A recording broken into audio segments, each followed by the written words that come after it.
The philosophy of the schoolroom in one generation will become the philosophy of government in the next. This is what they all believe today. He went on to explain that judges should be wary of enforcing a strict reading of the Constitution. Well, we don't want to go to what the founders actually meant. We want to interpret it for ourselves based on what society needs today.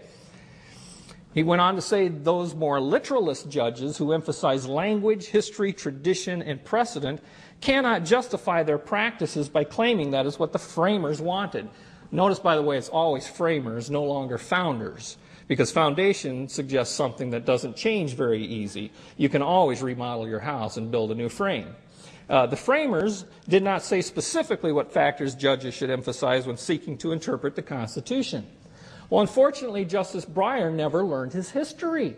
Otherwise, he may have written or read Thomas Jefferson, who on June 12, 1823 said, "On every question of construction, carry yourselves back to the time when the Constitution was adopted. And instead of trying what meaning may be squeezed from the text, conform to the possible one in which it was written."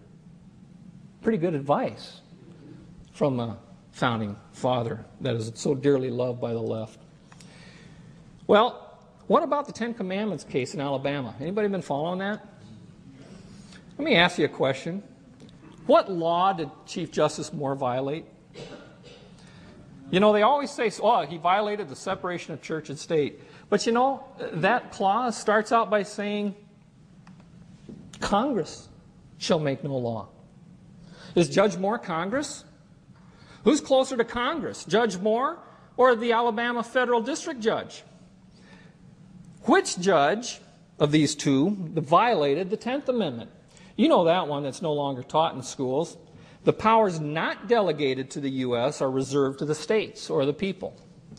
Justice Moore stood in front of the judge and said, I will remove those 10 Commandments now if you tell me what law I have violated. You won't hear that in the major mainstream media. The judge couldn't tell him one because the First Amendment guarantees there will be no law. How can you violate something that says there will be no law? Nobody knows this stuff, folks, because the media is part of the problem, isn't it? It's the reason, by the way, our founding fathers invented the committees of correspondence to get around the British-controlled press and get the truth out to the colonists. You see, this connection here in the internet is our committees of correspondence. And we're starting to scare them a little bit. Thank God. Thank God for freedom. By the way, here's some 10 Commandments. Anybody recognize this building? It's the U.S. Supreme Court, the East Portico, over, by the way, the title Justice, the Guardian of Liberty. Cornerstone document, the 10 Commandments, that Blackstone told us was the basis of natural law.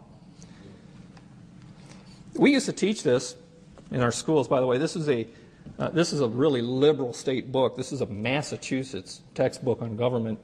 It's a series of questions. Is there a higher law than the Constitution? The Constitution is the highest human law, but the law of God is the highest of all laws. To whom are the representatives responsible? To the people and to God.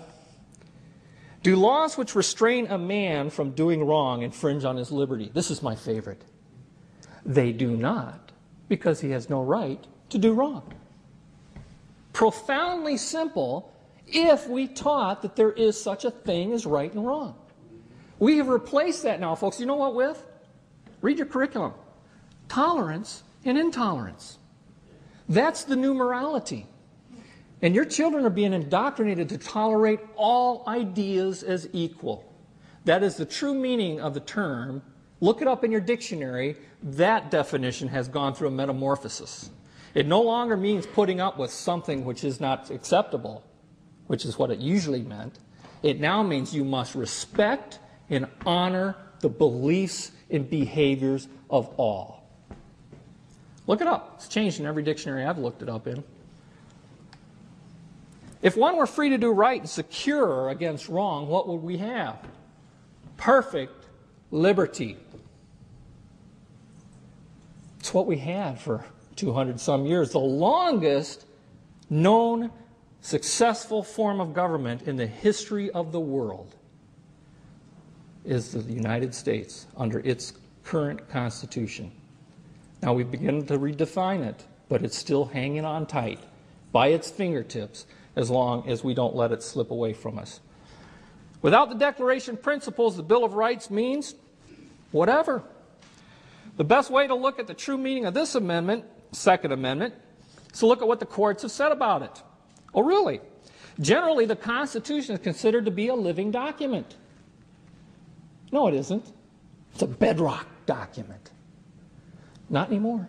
Not under the current interpretation. It's shifting sands, and we're building our house on the sands, aren't we? Constitution is considered to be a living document, which means that the interpretation changes to meet the needs of the times.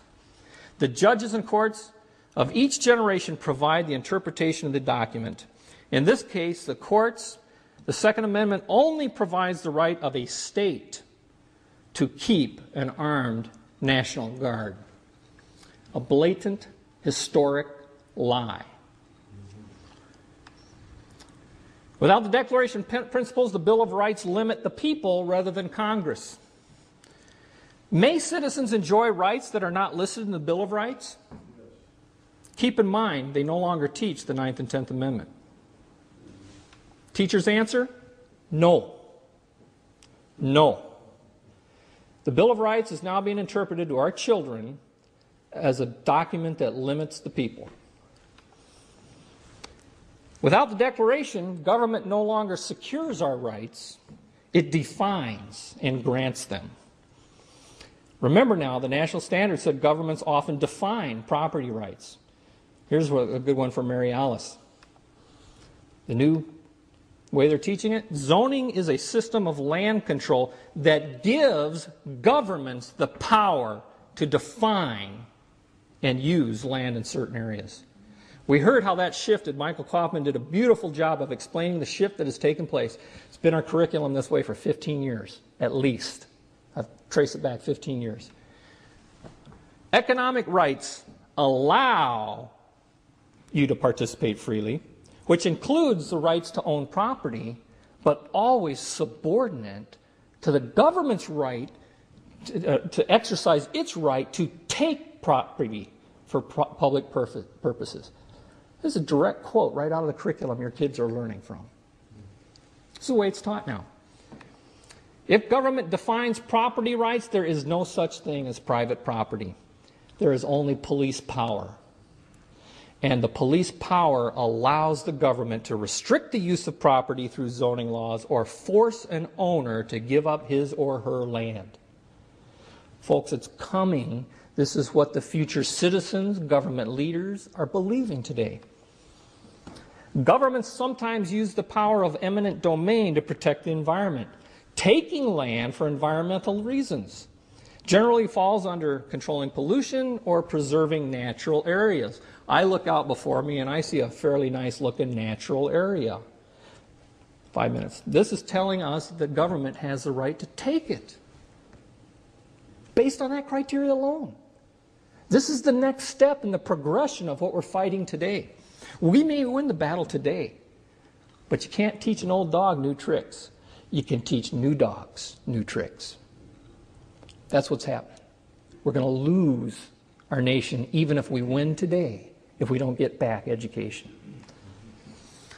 Well, reorienting education, according to UNESCO, prepares students to transform society for the future. A curriculum reoriented towards sustainability would place the notion of citizenship among its primary objectives. Citizenship training with the right attitudes. That's the reason No Child Left Behind names the Center for Civic Education as the only NGO allowed to write our standards for civics training. This is the federal curriculum, and all of its themes are embedded in every subject. The subjects are now just carriers for the federal themes. They also named the We the People program, also written by as America's model textbook. This is the reason most of your schools are using this now, because it's free. You've already paid for it through your tax dollars. They also, by the way, are in charge of not just the standard